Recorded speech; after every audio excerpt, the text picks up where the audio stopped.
And welcome to the Steelers Depot live stream here on this Monday, August 21st. First, I am Alex Kozora. As always, joining me is Bryan here to answer your questions for the next hour until 8 p.m. Eastern Time. Dave, we're through the team's first two preseason games. One more to be played Thursday against the Atlanta Falcons, and then cut downs about, 5 days after that. So a lot going on. Busy time of year. Dave, how you doing?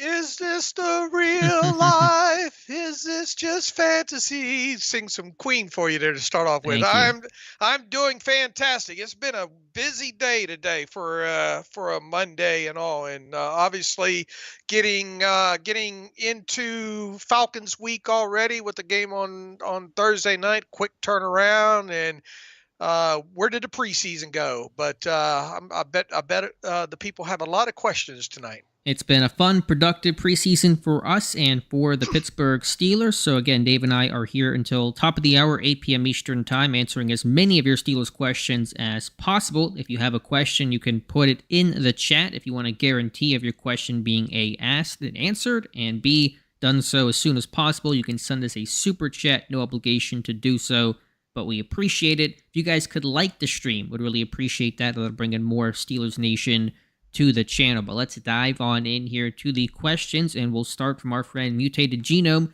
Hi, Alex and Dave. This team has been in dire need for splash plays, and Jaylen Warren can provide them. How can Canada get him on the field more often and keep Najee happy, or does that even matter? Well, the old adage is winning cures everything, so if Steelers win, everybody overall is going to be happy, whether they want to be happy or not. But, Warren's going to work on third down. He's going to rotate in.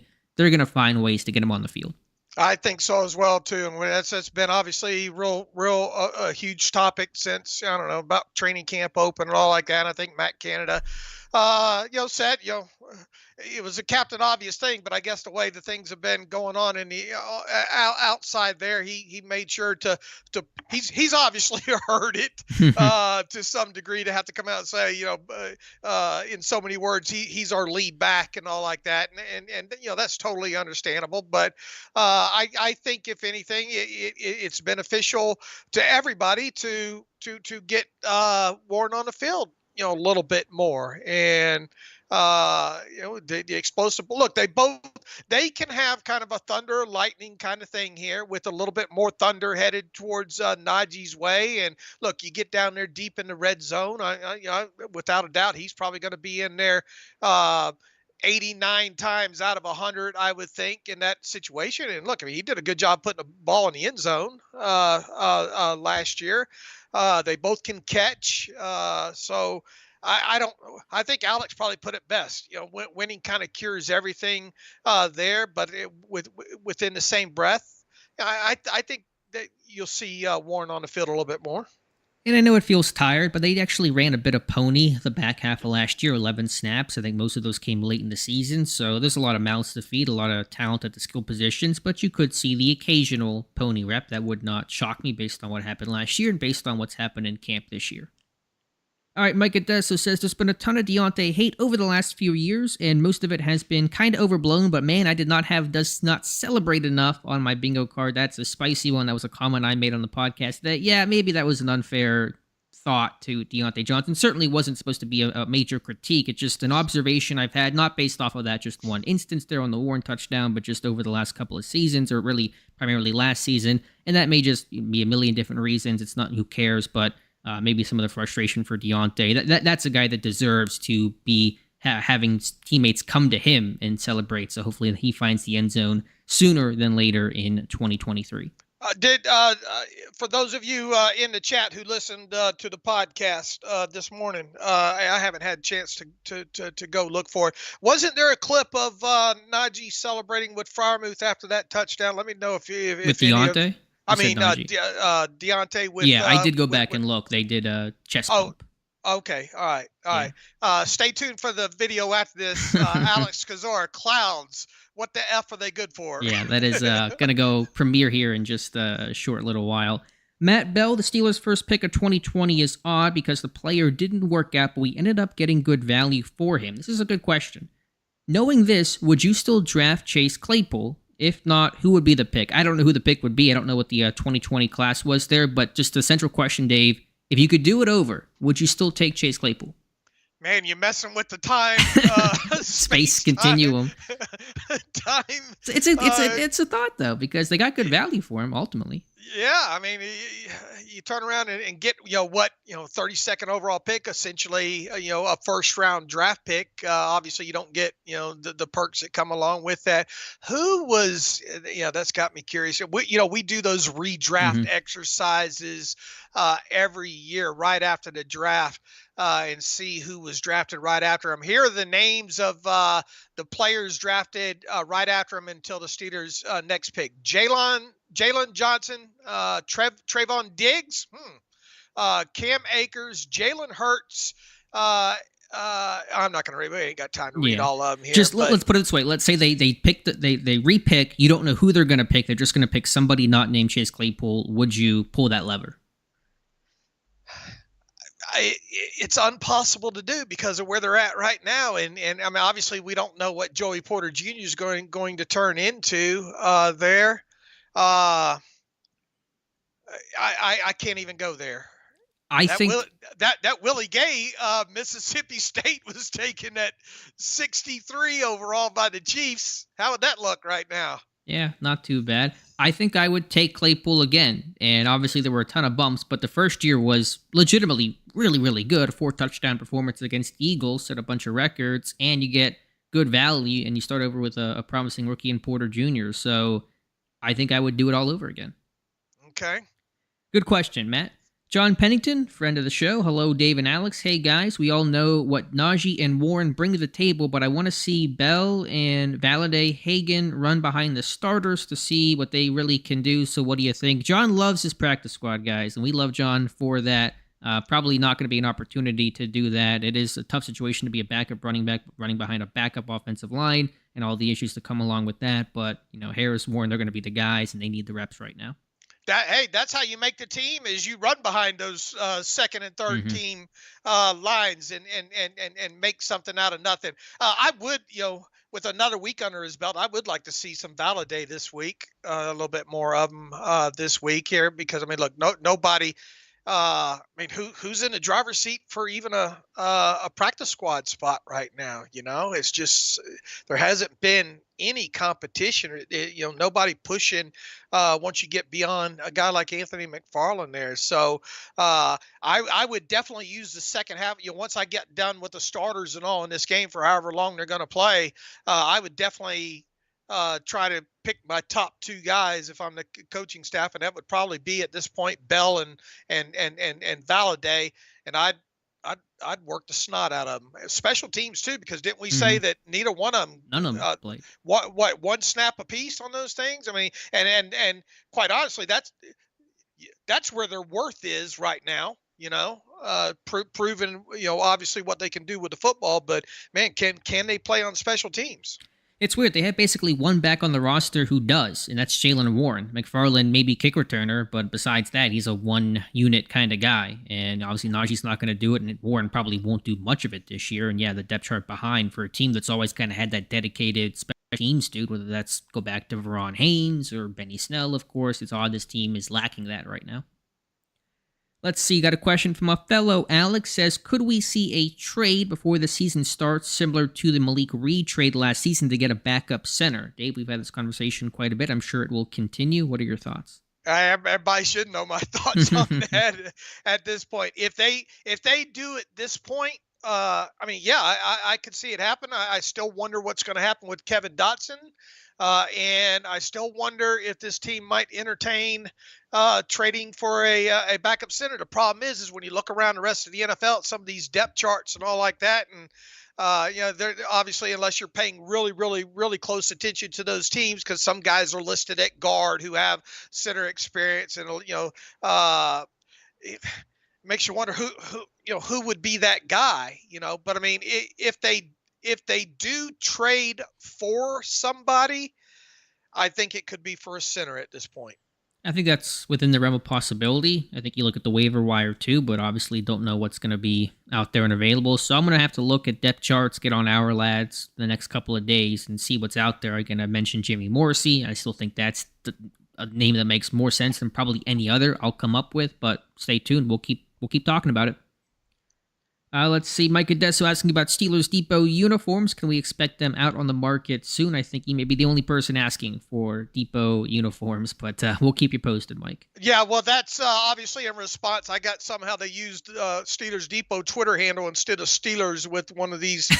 I put that in our channel there, and Steelers evidently ranked second overall behind the Cowboys, and I think uniforms, and they use the Steelers Depot tag instead of Steelers. I'll tell y'all a quick story that'll either endear you more to me or make me think I'm even more of a fruitcake.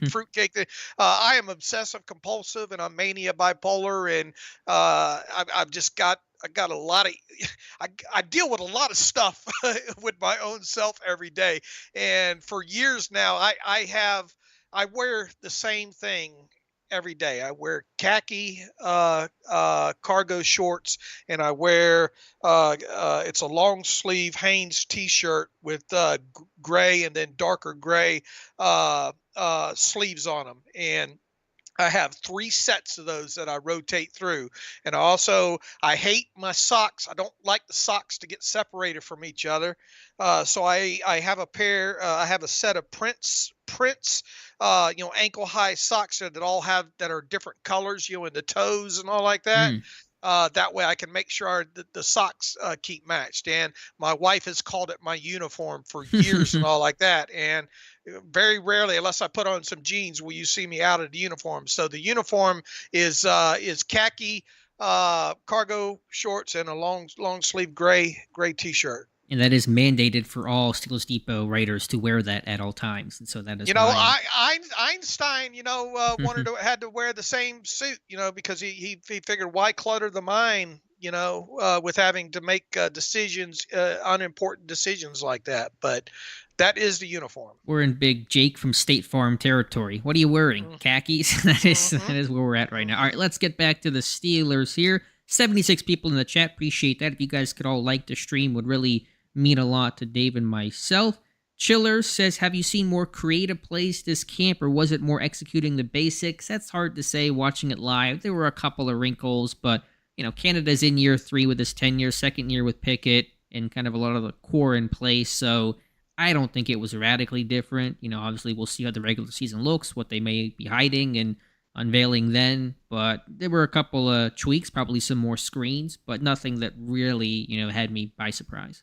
And, Canada, he didn't go deep into that today, but in so many words, and it wasn't surprising, he said, look, they have an agenda really from game to game of what they're trying. They want to make sure that they're spreading the ball around here during the preseason. And obviously in the first game, I don't think Allen Robinson got to touch the football. So that became part of the agenda in this last game here. And, and they're obviously trying to keep it very vanilla, but within that, he says, every play has kind of an answer for every coverage, and it's up to Kenny to kind of decipher that. And obviously Kenny's done a fantastic job of that through 2 games here of deciphering looks and making the right reads and stuff like that.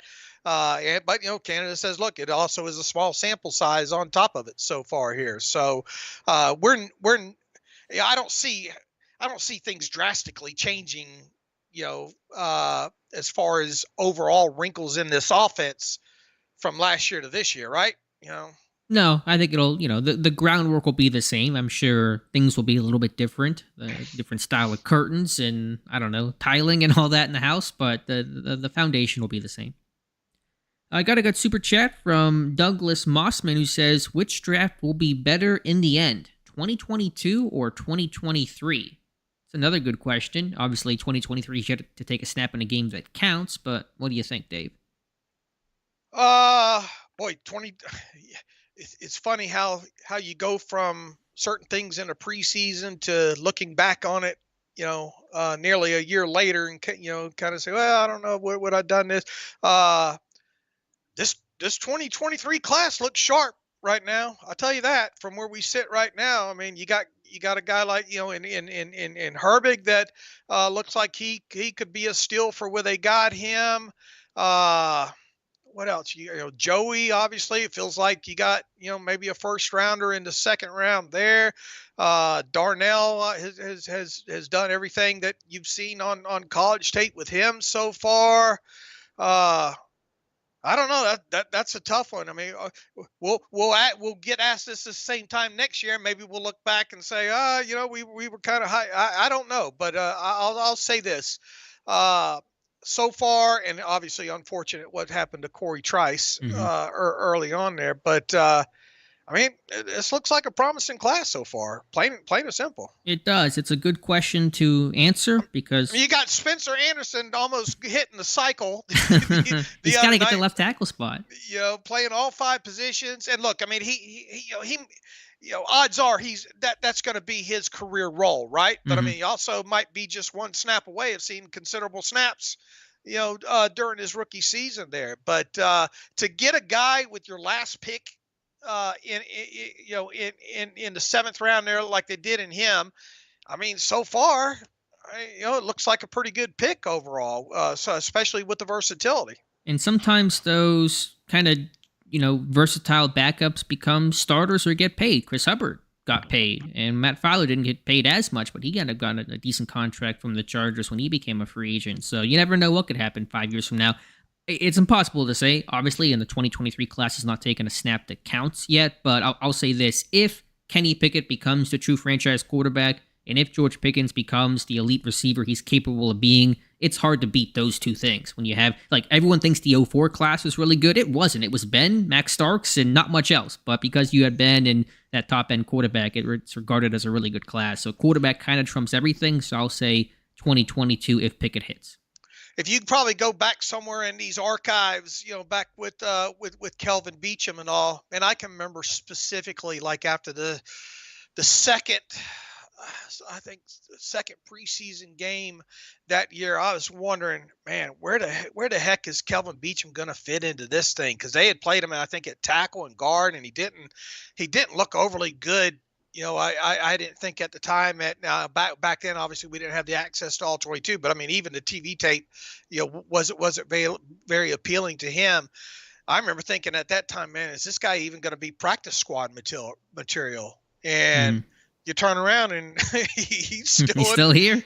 He's still in the league, So, and that's why you got to be careful to kind of rush to judgment on specifically preseason stuff here, because players can develop in their first and second years. That's why Mike Tomlin puts so much emphasis on second year players and expected jumps there. Good answer. Good thought there, Dave. Got a $5 super chat and a ton of questions here. I want to get through as many as we can, but a super chat. Thank you from Z3 Music Official, who says, with Dan Moore almost certainly being the game 1 starter and us moving up to get Jones, do you see Jones leapfrogging Moore this season? Really just depends on how Dan Moore does. I think we talked about that a bit on the podcast today, but, my thought is Moore be the week 1 starter and be the starter until he's not. And that's just kind of the approach I'm taking right now. Yeah, Mike Tomlin, in so many words, was asked today, what's it been about Dan Moore that he's been able to do to hold off? I think Mike Tomlin doesn't like that. The use of the hold off the first round pick this long. And have you seen improvement from him from last season to here? Mike Tomlin says, you can tell, because if Mike Tomlin turns the question around like this, he don't like the question. He says it is not about him holding off anyone. It's about his relationship with his game and where he is in his career. And I think it's reasonable to expect him to be on the trajectory that he's on. We're talking about a guy that's played 1,000 snaps 2 years in a row. There's no substitute for that snap experience. And what you're seeing is probably the fruit of that growth process. Now, I understand why he did that, because he, if he answers the question any other way, then it's deemed him agreeing that he's holding off the rookie, right? To answer the commenter's question there, though, I I feel it's at some point during this season. I don't know. Is it going to be week 3? Is it going to be week 5? Is it going to be week 8? I have a feeling that Broderick Jones is going to be in there. Yeah, I mean, that's certainly possible. And we had that conversation about Pickett last year. It only took until halftime of week 4 for them to make the switch. And obviously, Moore's got a couple of tough matchups early, and Bosa, assuming he's out there, and Myles Garrett in week 2. But I just don't know. It just depends on a million variables. I mean, does Moore stay healthy the entire year? There's an obvious one there. And all those, does Chukwuma McCorforth stay healthy if they shift Moore's the backup right tackle, and that may insert Jones. So I really can't answer that, but I'm with you. I think Moore does start week 1. I'll use the old thing that we've talked about every preseason or every training camp for the last 3 or 4 years. These things have a weird way of kind of just working themselves out via injury or extremely bad play or what have you that way. So that might be the best answer to this thing. Jeff Bolin says, how much do you think the starters will play Thursday? Tomlin says that he's committed to playing all healthy guys, including the starters. I think they play just a little bit. Who knows, but I think maybe a series for the starting offense and starting defense. I'd like to see them laddered up for two series. And I know if somebody gets hurt, it'll be, Dave, see what happens if you send them out there. But, man, they haven't played a lot of snaps in general, but for sure, obviously probably going to play one, and probably how that goes will factor into whether or not they get a second one, but they're probably not going to play any more than 2 would be my guess. Yeah, and I think you may, even though Tomlin said the healthy guys will play, will you see a ton of Hayward, Peterson, Minka, Watt, maybe a little, hopefully not a lot. I think those guys can just get ready for week 1. Damn Jaylen Warren for taking that one to the house. Right, they've almost scored too fast. It's a good problem to have, though. Let's see, got a question from Afton Fareed, who says, do you guys know anything about the new wide receiver or linebacker? Yeah, Pittsburgh making a couple moves today. How about Cody White getting waived injured? That was a surprise and disappointment for him. Hakeem Butler waived injured as well. Team signing wide receiver Aaron Cruikshank and linebacker Kuoni Dang. Cruikshank, and I'm probably butchering the name there. He was Wisconsin to Rutgers transfer. He's like Jordan Bird, receiver, returner, really accomplished returner in college. Had 5 career runbacks for a touchdown, 4 kicks, and a punt. Dang, athletic linebacker from Cal, has some size, got hurt his senior year. He was with Atlanta and Chicago. I'm sure they'll get some action in this finale, but obviously they're on a pretty late moving train. Right. I haven't had a chance to look at tape on either one of them. Mutated Genome, our friend with a generous $5 super chat, thank you so much for that, says, who can the Steelers cut along the defensive line and not really lose any sleep over it? They all seem like they can play in the NFL, and that echoes what defensive coordinator Terrell Austin had to say today, that they're likely to lose somebody that is going to play in the NFL somewhere. So I don't know who that name is that you can cut without losing sleep over. Well, I mean, obviously the guys like Marshall, and I'm guessing he's not talking about the extreme backups like Jonathan Marshall, and well, I mean, I guess the line kind of stops. Well, James Inuwaya out of Merrimack, he's going to obviously not make the team. Manny Jones isn't going to make the team. That's an easy one there. But look, I mean, coming out of this second preseason game, we talked this morning on the podcast. Who you can have different conversations and go and not probably get much pushback as far as maybe the final 2 spots on this thing if you keep in 7. Yeah, I've said it all throughout camp. Usually they keep 6. They probably keep 7 this year, and they have 8 guys competing for those 7 spots. So there's going to be a tough cut. It's just the reality. Could they trade a defensive lineman? If Austin's admitting they're going to lose somebody we know who can play, does that lend itself to, hey, let's try to pick up a phone somewhere and see if somebody wants somebody? Could that be why Montravius Adams getting so many first team? No, you're putting the tinfoil hat on immediately. I just, man, I don't know why, and I don't know why. It's just more of a gut feeling than anything. I just have had this feeling since really the start of the offseason, and specifically since Bitton was drafted and Watson Fehoko were signed, that Adams' time might be up, but yes, he's also not played awful in 2 games, and you seem to speak, pretty highly of him throughout training camp. Yeah, so like I said, I don't know what the decision is. I think it may be decided by what happens Thursday night. I think it's truly going to go down to the last minute. All right, let's see what else we have here. I'm missing a question. I want to make sure I'm not. Oh, I think I've scrolled past a couple here. Let's see where we're at. Brandon says, do you think Warren could possibly take the starting spot for running back? Matt Canada confirming that Najee is the one today. I think they're going to rotate. They're going to complement each other well. Dave, as you said, make each other better, make this team better. So I don't get too caught up in starting roles or not. But no, I think Najee will remain the starter. I do as well, too. Let's see. Dean says, hi guys, love the channel. What are your thoughts on Broderick Jones' performance so far? And do you think he will take the starting job at any point this year? That's similar to a question we just had. I think Jones has been solid, gotten a lot of reps, taken a couple lumps. He's a great athlete, good pass sets, working on his hands, and having a better punch and not having to always refit his hands, dealing with power, probably a bit better. Thought his game against the Bills was a bit rougher than I saw against Tampa Bay. But overall, I'm not discouraged by his play, even though he probably will not open the year as the starter.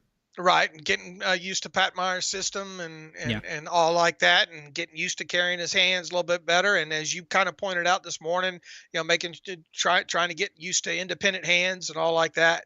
So there's no reason to be worried about him just yet. It's just the fact that and then look, he also had kind of the limited starts, but he's a young kid on top of it. Looks like he works hard. Looks like him and Dan Moore getting along good, and according to you, work and everybody else worked real good at and after practice during camp and all like that. So once again, we're going to get to week 8 of this season, and things are probably going to just work themselves out, through whatever way, be poor play or injury or what have you. Because once again, I think it's been reiterated by a couple of the coaches the last couple of weeks. This team was really lucky on the offensive line last year when it comes to injuries, and just the odds tell you that you're not going to have all 5 guys stay that healthy for the entire season.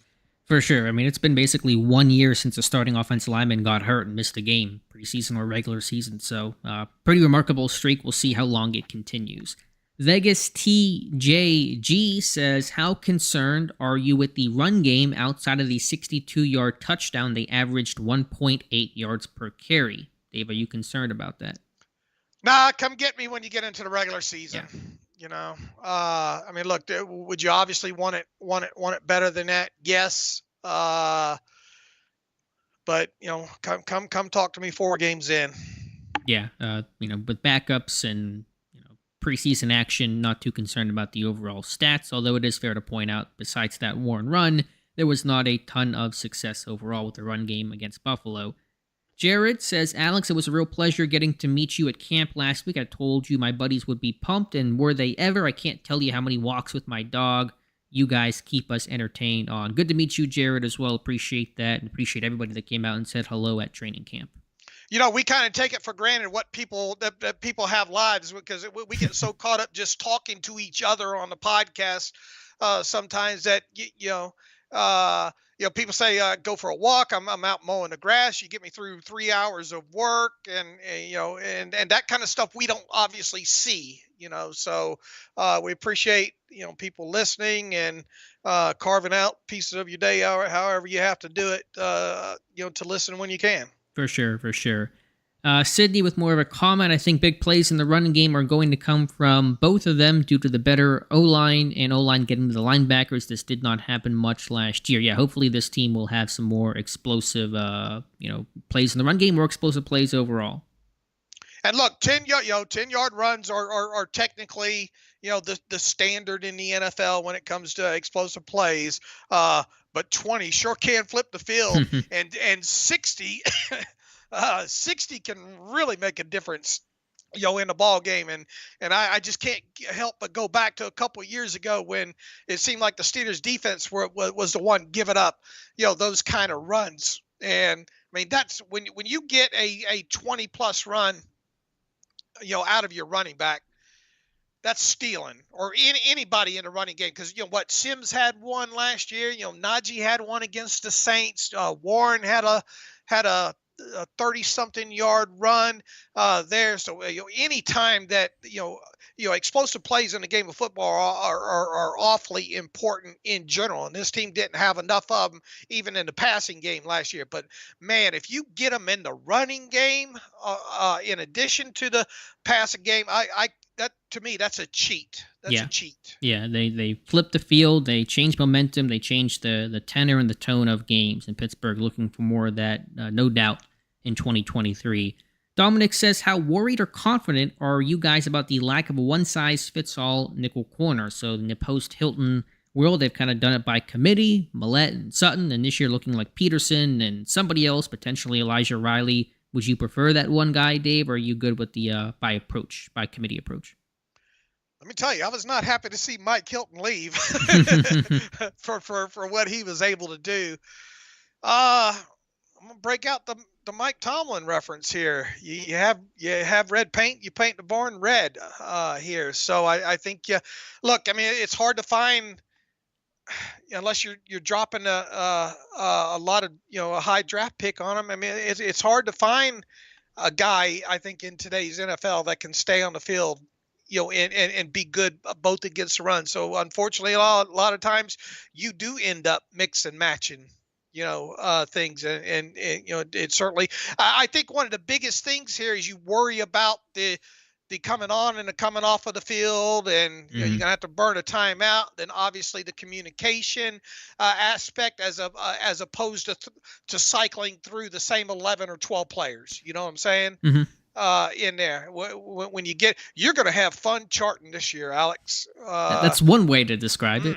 It's going to be a lot. You better hope there's not any 80 or 90 play defensive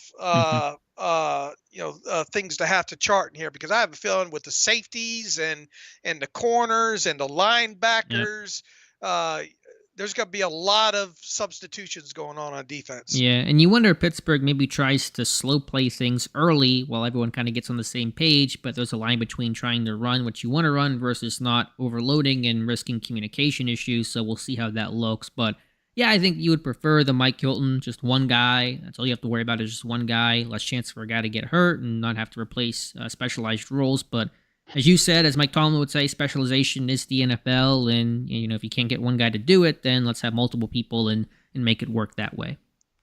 I'd like to have the barn painted green this year. I saw a tweet about that. What was is that a joke? Am I missing? Nah, it's time to change the paint. Change the paint. And maybe Pittsburgh's changing the paint to something better than what it's been. That's for sure. All right, let's see. Got a question from Sebastian Sanchez. Love your show, Alex and Dave. I got one question. Is the team going to carry a fullback this year? I mean, Connor Hayward is the closest thing to it, and actually the one position he basically has not played this year is fullback, believe it or not. So Hayward's going to be the fullback equivalent, I suppose, but there is not going to be the old school fullback on this roster.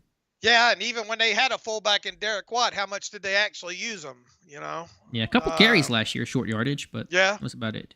Yeah. And then Monty Potham had to go and retire. Break our hearts. Yep. Break your heart. Yeah. All right. Tim Chase, how much experience does Nate Herbig have at center? He has, 40-something NFL snaps there? You got 9 in the opener against Tampa Bay. Did he play center in college? I know we went down the rabbit hole. Okay, he did not do it in college. He played right tackle. We found out about him playing right tackle there. So it's limited, but... He has a little bit more than that 40 in preseason. Okay. Yeah, I was saying regular season was another 20 that I came across because when I wrote that article several weeks ago there, I did not include the preseason snaps in there.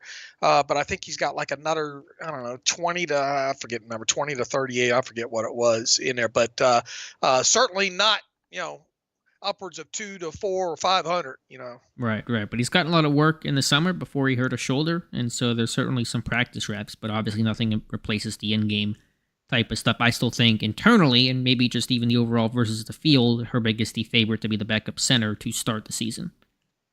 Let's see, Chris Wade, do you guys think our defense is more likely to lead the NFL in sacks or forced turnovers this season, and why? That's a good question. A lot of good questions tonight. What do you think, Dave? Yes. I knew that was coming. Man, they ought to be able to get after the quarterback if those guys stay healthy. And, the unfortunate. I do a post? I did a post on this on Watt and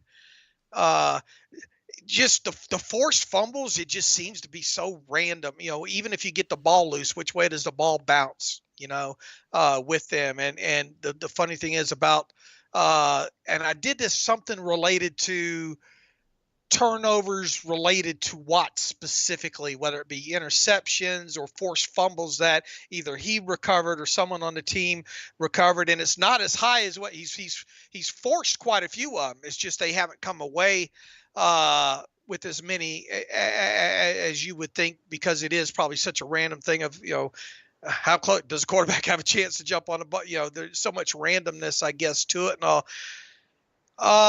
If you had me pick which one I'd rather lead the league in, it would definitely be the turnovers, right? Because turnovers can definitely matter more in a game there. But I think they are more likely to lead the league in sacks than they would be takeaways or forced fumbles. I forget where they finished in takeaways last year. They were tied for the league lead in interceptions with 20. I know Philadelphia's pass rush is still, so good, and they're probably the favorite. I mean, they had, how many sacks did the Eagles have last year? Like 75? I mean, something just insane. Crazy. But, yeah. I mean, who knows? But I think Pittsburgh has a deep core. The edge depth is so much better than a year ago. Turnover luck can be random. I'll say sacks. Last year, takeaways totaled regular season, Dallas, 33 takeaways. Okay. Pittsburgh had 25 or something? Pittsburgh had 23. Okay. What was that magic number that you'd like to 25 is generally the number. Right. Yeah. Let's see what we have here. 116 people in the chat. Really appreciate that. Great turnout tonight. If you guys could like the stream, and Dave and I will try to get through as many questions as we can. Let's see. Patrick says, thank you for the camp coverage, and says, would it be better to put Green at guard instead of keeping him at center? I think Green's days are numbered. You might as well just finish things out at center there, Patrick. Right. It's not going to get any better. Yeah. Michael Loy, who has more yards this year, Calvin Austin or Allen Robinson? I got Austin. I'll go Austin, too, for the big playability. Austin. Yeah. Who has more receptions, though? That might be a more interesting question. I think Robinson might get him by a hair in receptions, but I bet Austin gets him by 150 receiving yards. Ooh, how's that? All right, I'm gonna write that one down. How's that for a point to defense here? Because look, he's going to take a couple to the house. I have a feeling somehow, some way. There will be some big plays with Calvin Austin. There better be. Rockin' Bear Bell. Who do you like at slot corner? I think they're going to keep both Chandon Sullivan and Elijah Riley on the 53. If I had to guess, I think Riley is the early down Millette rundown corner, and then Peterson kicks inside in obvious pass situations. So I think it'll be a combination of Riley and Peterson.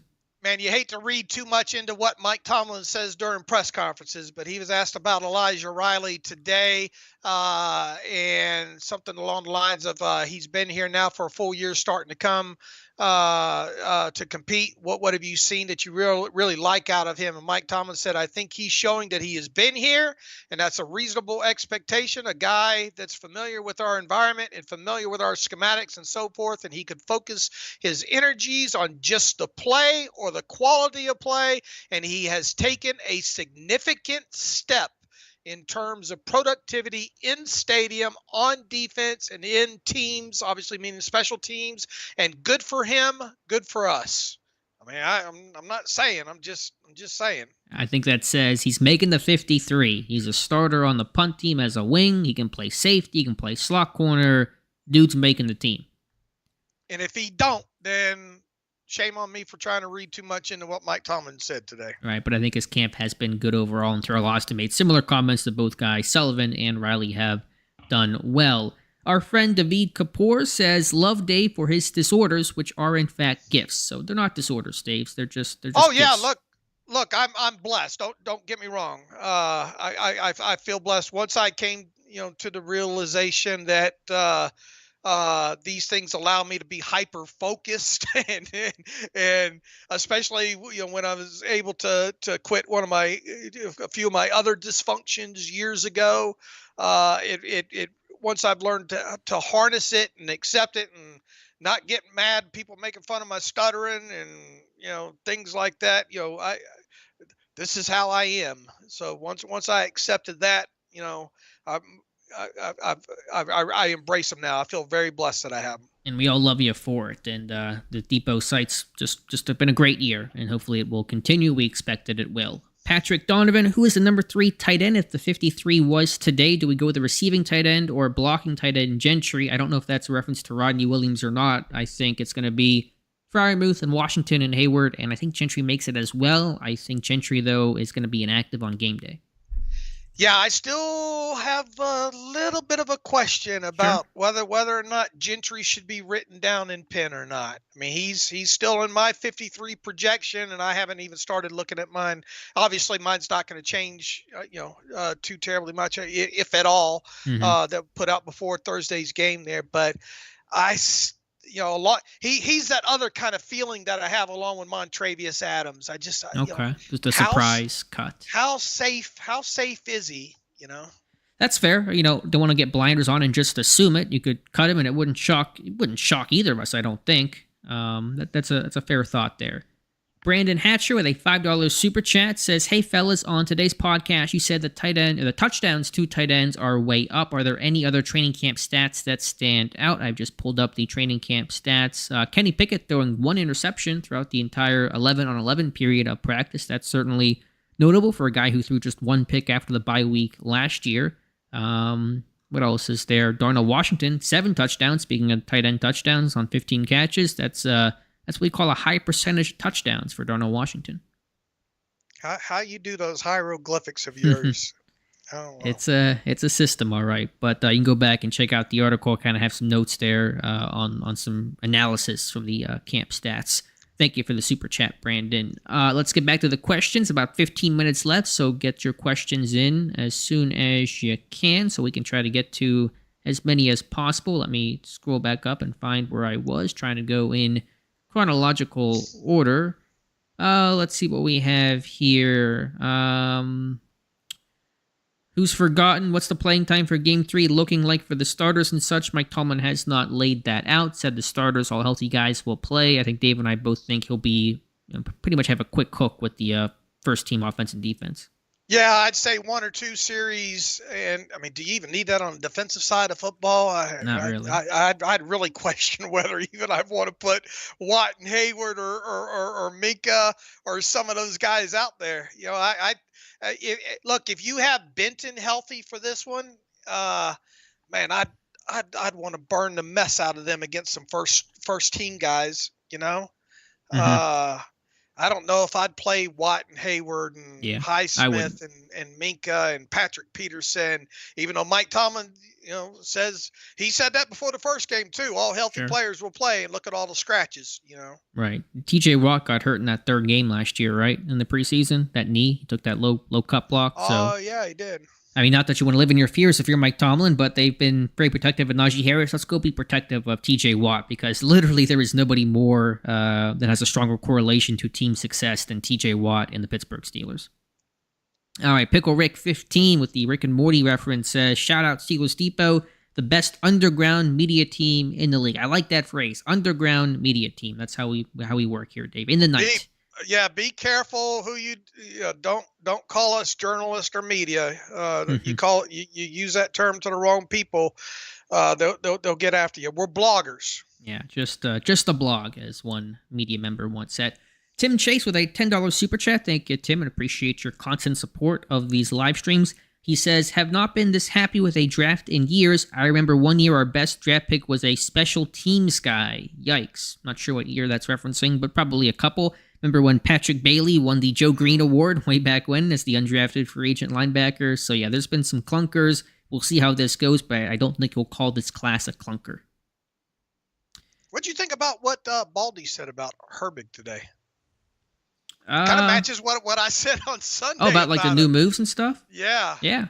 I mean, dude looks good. He looks like a Steeler. And I think Baldy loves these just kind of gamers that are relentless and high energy and never stop. Baldy made a comment about the effort that Herbig plays with, like TJ Watt. And I know that, he's been a big fan of Herbig and apparently knows, I think he said he knows Herbig too, or knows his brother. So I'm not entirely sure the connection there, but I think Herbig's probably talked to Baldy before. Yeah, I can't pull up the quote right now. Something about he's using some moves that he didn't even have at Wisconsin, which was kind of my takeaway coming out of that game the other night. Yeah, when you're learning from Watt and Golden and Highsmith, you pick up a thing or two, and that's him. He's making good use of the situation he's in, and what a great fit. Yeah, but like I also said during that Sunday podcast, look, I mean, they got a ton of linebackers in that room, that I'm sure are trying to learn. It's one thing to to get taught that. It's another thing to put it into use. Sure. Everyone can intellectually understand the move. I can probably understand the move. Can I do the move? I cannot do the move. And Herbig is a very quick learner. Right. And so that's a good point by you there, Dave. Jarrett C. Is Darnell Washington going to be doing anything other than blocking this year? Yeah, I mean, he's going to, I think, be a threat in the red zone and, maybe down the seam off of play action every now and then. But certainly his blocking's a highlight for what he can do right away. I can see probably, 8 to 10 receptions for him. They used them kind of some of those misdirection leak outs and all like that at Georgia. They didn't have to use them in the red zone anymore because of Bauer. I mean, they had so many weapons there, But I mean, I think he can be used in the red zone. It wouldn't surprise me if he ends up with 3 or 4 TDs. Just because of his size and all like that. I don't think they're going to go crazy with him, obviously, in the passing game, unless some injuries and all happen. But I think a good 10 to 12 receptions is definitely feasible for him. Yeah, I'm thinking something like 18 catches and 3 or 4 touchdowns. That kind of seems like the line it's going to be for Darnell Washington. I'll take the under on receptions. Okay, and I'll take the. You say three. I'll go 3.5 is the over/under on touchdowns. I'll take the under on the touchdowns, but just barely. Okay, fair enough. $5 super chat from Dead Planet, who says Pickett using his escape ability to smoothly and quickly move up and, if need be, out of the pocket is the most striking thing to me so far. Wow. Yeah, I think we don't talk about that much, but I think his pocket presence in the 17 snaps have been really good, and he's not drifted, and he's climbed, and I think last year he was showing he would keep his eyes downfield and not look to run right away and look to throw, but I think that's continued very nicely. I think that, just go look at that completion over to Robinson on the right side. That looked really, really good, really smooth. All right, Dave, about 13 minutes left. Great super chats, great turnout. Let's go through as many questions as we can. If I can kind of scroll back up to where we had left off prior to the super chat, and then we'll try to rapid fire this. Kevin Herzog, do you think that Deontay Johnson's block during Warren's 62-yard run will inspire the other receivers to put more effort into blocking from here on out? Pickens needs no extra motivation, but the rest do. I think Allen Robinson can block. Pickens can block. I think they have the motivation they already need. Yeah, I do as well. And you can bet he got circled in that film room session too. He probably felt like $1 million there, and with good reason. I think he talked a little bit about it today and all like that. Look, you put that stuff on tape in the preseason. You got to know it gets pointed out in the meeting room, and the others are inspired by it and all like that. Yeah, I think that second, third level blocking by tight ends, receivers are such a critical component to those big explosive plays, and I thought Johnson did a great job on the Warren touchdown. Zachary Prosbug, Gunner, Dylan Cook, Kenny Robinson, which one makes it to the final 53? Do any of them make it to the final 53? Olszewski, Cook, and Robinson, Dave? Olszewski, Cook, or Robinson. About chances, or chances, if any of them will? He says, which one makes it to the 53? If you had to pick the one with the best chance, I guess we'll say, because it's possible all three miss. It won't be Cook unless something happens. Yeah. Gunner probably has the easiest path, I think. Personally, I don't think either. According to my roster prediction, I don't have any of them doing them. But the conversation becomes: are they going to keep a 6 wide receiver? If they keep a 6 wide receiver, then you really have to like Gunner's chances of those 3. I think. Sure, but does he make it after the Austin punt return run back? If Gunner's not going to be a return guy, then what's well, then he'd be. Steven Sims was a week 1 inactive last year. That's true. That's a fair point. That's a really good point there. Let's see. Next question comes from RAF, who is the player the team could least afford to lose for any extended period of time if they want to make a push into the playoffs? I think TJ Watt, based on all available data. When TJ Watt plays, Pittsburgh wins. When he doesn't, they lose. Simple as that. Yeah, keep that guy healthy. For sure, and why I don't think he should play in this finale or play very, very little. Matt Boatwright says, shout out to the best podcast the Steelers fan can ask for. Keep it up. Longer the better, and the more rabbit holes, the better. So we'll keep going down them there for you, Matt. I like the comment from Pickle Rick. Najee and Jalen are a left Twix, right Twix combo, and I could not ask for anything else. So that's a good analogy there from Pickle Rick. Let's see what else we have. More questions. Do I think Gunner makes the 53 from Berg 420? Just kind of had that conversation. We'll see, but I think his roster odds took a hit with the Austin run back in this game. Let's see what else there might be. Any other questions or just a lot of chatter? Randy Wagner, Alex, and Dave, are you both going to make it to Atlanta for the Thursday game? That's in your kind of old neck of the woods, Dave. Why don't you make a trip out there? No. All right, I tried. The funny thing is, I moved from the south to get away from the hurricanes and all. What do we have out here out west? Had a hurricane and all like that. No, I've done. I've spent several nights that were months in Atlanta and New Orleans. Yeah, so neither of us will be there at the game. Almost missed a super chat, and I apologize for that. But Joe M with a $5 super chat. I don't see any text there or surrounding it, but want to thank you, Joe M, for super chat. I ruined my joke. It's I've spent a month one night in New Orleans. I see. Yeah. There are some stories you could tell that would get us demonetized, and so we're not going to do that here. All right, let me see where else I was at. With about 8 minutes left. A recap of this will be up on the site at a little bit later tonight. Don't know exactly what time. What else do we have here in terms of question? When is cut down day? It's the 29th, correct, Dave? 29th at 4 p.m.?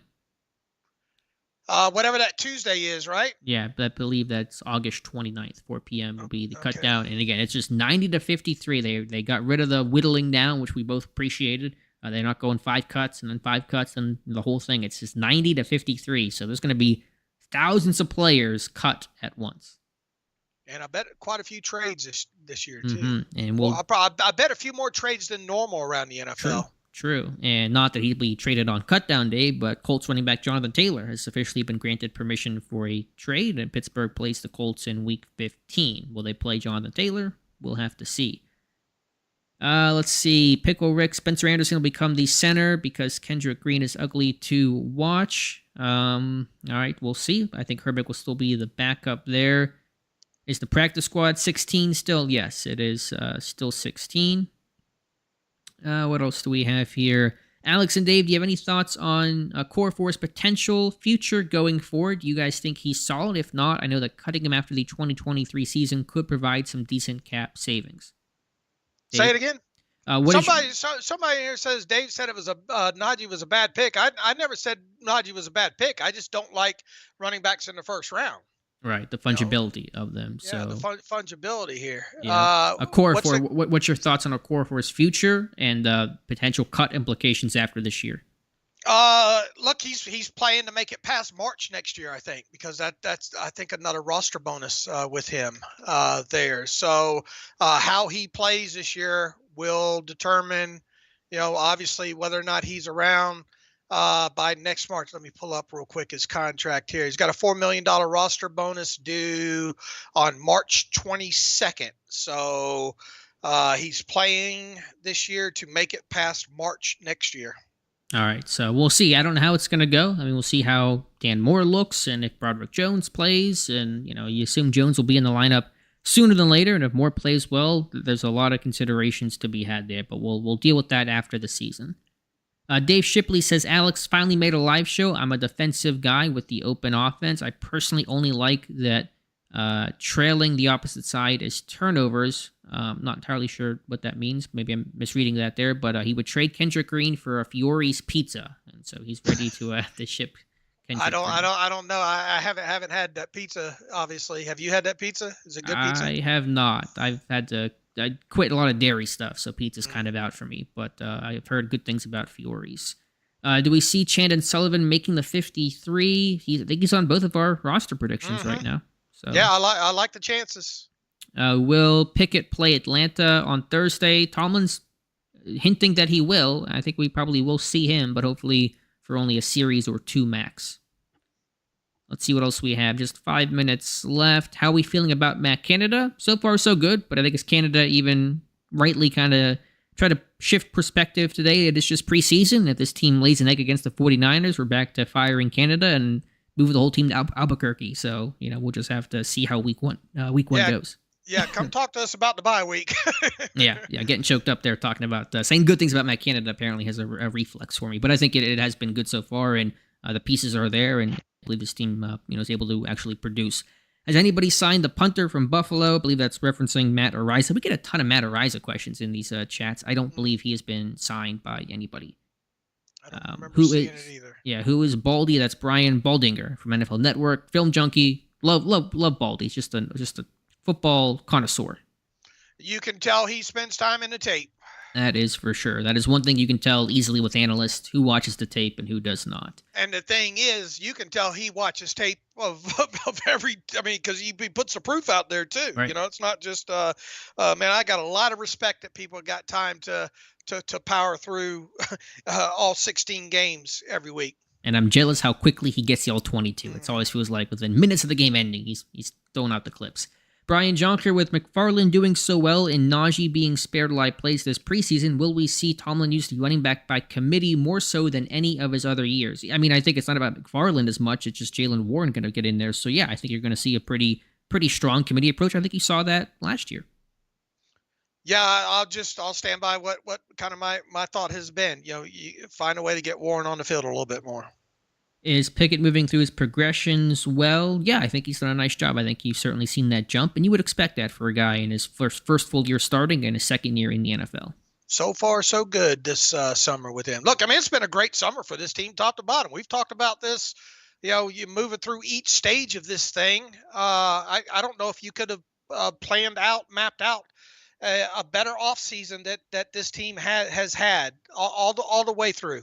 Somebody, and I forget where it was at, and I apologize for missing the name, but I do want to address the question. They had asked us, does our evaluation of edge guys change after what we've seen from Nick Herbig so far? Or do you think it's still too early to tell? Or does your evaluation of like the undersized edge still going to be a concern evaluating guys going forward? I mean, I think especially when it comes to those undersized guys, I think, the proof gets into tape. I mean, he had a good get off coming out. That wasn't the question there. The thing is, in some of these games, and now they did drop him a little bit more than you see the Steelers kind of drop their guys into coverage and all like that. The athleticism is never the question. It's just whether or not the overall length of him. Now he makes up for it. Baldinger did a good job of pointing this out. He had the what was it? A short shuttle time of some of these elite wide receivers, and I think so far, at least against a run. I mean, look, that balance and that bend and that short shuttle is obviously showing in his pass game. But another thing on top of it that we talked about. I mean, he's doing some stuff that we didn't see him do on tape at Wisconsin with some of these moves and all like that. And then when you talk about the run, there was one or two plays so far this preseason that he's using that athleticism to dip some of these blocks to get on some of the run plays. So if that's how he has to win while he rounds out the rest of that game, as far as a run defender, then so be it. And he's got a tremendous motor on him, and some things you just can't. They don't test. You don't get scores on the heart and the right. Exactly. and the want to and that kind of thing. Right, I was going to say hearts and smarts, the old Kevin Colbert mantra, the intangibles that are tough for us to see from the outside. I mean, it's an interesting and fair question, and I think I can certainly eat crow for wanting to move Herbig inside immediately, but there are outliers, and he's probably an outlier, and do you count on outliers going forward or not? It is case by case. I still have that concern because most players of that size have failed as opposed to succeeded, but you look at, okay, if he's lacking size, if he's kind of below average in one area, can he be above average in other areas? And his production and his athleticism are all top notch to help make up for that lack of length. So it's a fair thought. We'll just kind of see how his rookie year goes and take it from there. All right, we're at 8 o'clock. We have maybe time for one more question here. I see time for just one more. Mike Odessa, who will be kick returner the starting kick returner week 1? That's a good question. I have no idea. McFarland, maybe? Starting kick returner? If McFarland makes the team, I would think he's got a good as anything shot at it. But I mean, will we see Austin maybe get play into that? There's some things they can toy with in this last preseason game. Maybe we'll get our answer in this last preseason game. Yeah, I mean, although heck, the one year they didn't even remember when they had in week 1 Juju and Terrell Watson return kicks. They didn't do it once in the preseason. They did it for week 1. So who the heck knows? But right now, McFarland seems to be the favorite. All right, Dave, it's 8 o'clock. We're going to wrap things up. Appreciate everybody that joined the live stream tonight. Fantastic turnout. Tons of super chats, and so we're really thankful for that. You can see an archived version of the live stream on Steelers Depot in just a little bit. Be sure to like the video, subscribe to the channel. More All-22 on the site coming your way. Dave, as always, thank you for being here and talking Steelers with all of us. All right. Thank you for doing what you do and moderating and getting these questions asked and all like that. Thank you, everybody, for showing up. Peace and love, and stay safe. Yep. Next live stream will be 2 weeks from now. We'll be past cutdowns, getting ready for week 1 against the San Francisco 49ers. So a lot to look forward to. Again, thank you guys so much for watching. Archive version of this on the site in just a little bit. Thank you for listening, and we'll talk to you soon.